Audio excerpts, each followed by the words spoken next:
بسم اللہ الرحمن الرحیم۔ آئیے 13واں پارٹ حاضر ہے، فضائل اعمال بمقابلہ اہل حدیث۔ اہل حدیث کے ایک عالم ہیں ڈاکٹر محمد سلیم صاحب، انہوں نے تبلیغی جماعت کے رد میں کتاب لکھی ہے۔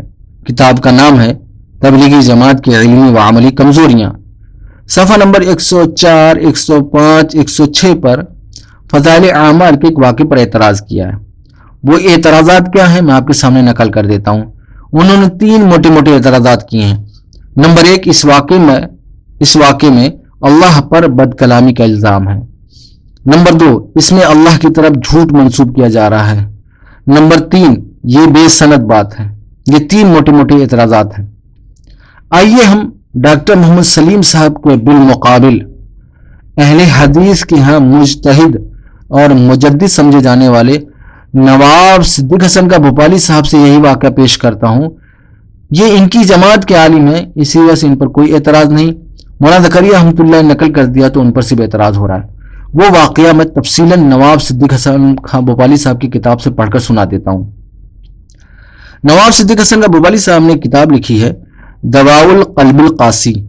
صفحہ نمبر 61 پر لکھتے ہیں، میں نے یحییٰ بن اقسم رحمۃ اللہ علیہ کو موت کے بعد خواب میں دیکھا۔ پوچھا اللہ نے تم سے کیا معاملہ کیا؟ کہا مجھ کو اپنے سامنے کھڑا کر کے فرمایا، اے برے بڈھے۔ اب دیکھیں فضائل اعمال میں جو ہے یہی بات لکھی ہوئی ہے، تو کیا کہہ رہے ہیں کہ اللہ تعالیٰ پہ نعوذ باللہ بد کلامی کا الزام ہو رہا ہے، جبکہ نواب صدیق حسن کا بھوپالی صاحب نے بھی یہی لکھا، لیکن ان پر کوئی اعتراض نہیں۔ اے برے بڈھے، تو نے ایسا کام کیا۔ میں نے عرض کیا، اے رب، میں نے تیری طرف کی یہ بات نہیں سنی تھی جو پیش آئی۔ فرمایا پھر تو نے کیا سنا تھا؟ میں نے عرض کیا، عمر نے مجھ کو حدیث کی تھی، یعنی حدیث بیان کی تھی زہری سے، اس نے عائشہ رضی اللہ تعالیٰ عنہ سے، انہوں نے حضرت محمد صلی اللہ علیہ وسلم سے، انہوں نے حضرت جبرائیل علیہ السلام سے، انہوں نے تجھ یعنی سبحانہ و تعالیٰ سے یعنی اللہ سے، کہ تو نے یہ فرمایا ہے کہ مجھے شرم آتی ہے کہ عذاب کرنے سے بڈھے کے جو اسلام میں بوڑھا ہوا۔ فرمایا تو نے سچ کہا، اور معمر، زہری، عروہ، عائشہ رضی اللہ تعالیٰ عنہ اور جبرائیل علیہ السلام سب نے سچ کہا، جا تجھ کو میں نے بخش دیا۔ اب یہ نواب صدیق حسن کا بھوپالی صاحب وہی واقعہ لکھ رہے ہیں۔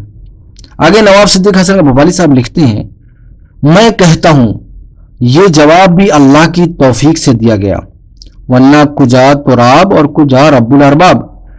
اے رب، میں بھی اسلام میں بوڑھا ہو گیا ہوں، اس حدیث معمر کو بطور التجا عرض کرتا ہوں، میرے بڑھاپے کی شرم تیرے ہاتھ ہے، کیونکہ اب وہ وقت قریب آ گیا کہ مجھ کو تیرے روبرو حاضر کریں مجرمانہ طور پر۔ اب نواب صدیق حسن کا بھوپالی صاحب نے یہی واقعہ ایک دوسری کتاب میں بھی لکھا ہے۔ نواب صدیق حسن کا بھوپالی صاحب کی کتاب کا نام ہے صدق اللجا۔ صفحہ نمبر 55 اور 56 پر تفصیلاً یہ واقعہ لکھا ہے۔ اس واقعے کو لکھنے کے بعد تبصرہ کرتے ہوئے لکھتے ہیں نواب صدیق حسن کا بھوپالی صاحب، میں کہتا ہوں اس حدیث کی سند اس خواب مومن سے ایک جز ہے جو اجزائے نبوت سے اور بھی زیادہ صحت کو پہنچ گئی۔ کیا لکھ رہے ہیں؟ میں کہتا ہوں اس حدیث کی سند اس خواب مومن سے ایک جز ہے اجزائے نبوت سے اور بھی زیادہ صحت کو پہنچ گئی۔ اللہ و رسول صلی اللہ علیہ وسلم دونوں سچے ہیں۔ یہ نواب صدیق حسن کا بھوپالی صاحب وہی واقعہ لکھ رہے ہیں اور کہہ رہے ہیں کہ بھئی یہ خواب ہے جو تقویت دے رہا ہے کہ یہ جو ہے اور بھی زیادہ وہ حدیث کیا ہے صحت کے درجے تک پہنچ گئی۔ اب دیکھیے ڈاکٹر محمد سلیم صاحب نے فضائل اعمال پر ضد اور تعصب کی بنیاد پر صرف اعتراض کیا ہے، وہی اعتراضات نواب صدیق حسن کا بھوپالی صاحب بھی فٹ ہو رہا ہے، لیکن ان پر کوئی اعتراض نہیں کیا، جبکہ مولانا زکریا رحمۃ اللہ علیہ سے بہت پہلے لکھا رہ گئی کہ انہوں نے یہ لکھا ہے کہ یہ واقعہ بے سند ہے۔ ہم یہ کہتے ہیں کہ واقعہ بے سند نہیں ہے، بلکہ سند کے ساتھ بہت سی کتابیں موجود ہیں، جیسے تاریخ بغداد میں موجود ہے، تاریخ دمشق میں موجود، اور بھی کتابیں موجود سند کے ساتھ۔ انشاءاللہ اس پر ہم کبھی تفصیلاً جو ہے ویڈیو ریکارڈ کریں گے تو تفصیلاً جو ہے سند کا بھی جائزہ لیں گے۔ اس سے آپ کو اندازہ ہو گیا ہوگا کہ یہ لوگ صرف اعتراضات کرتے ہیں ضد و تعصب اور بغض کی بنیاد پر، اور صرف تبلیغی جماعت کو ٹارگٹ بنا کر۔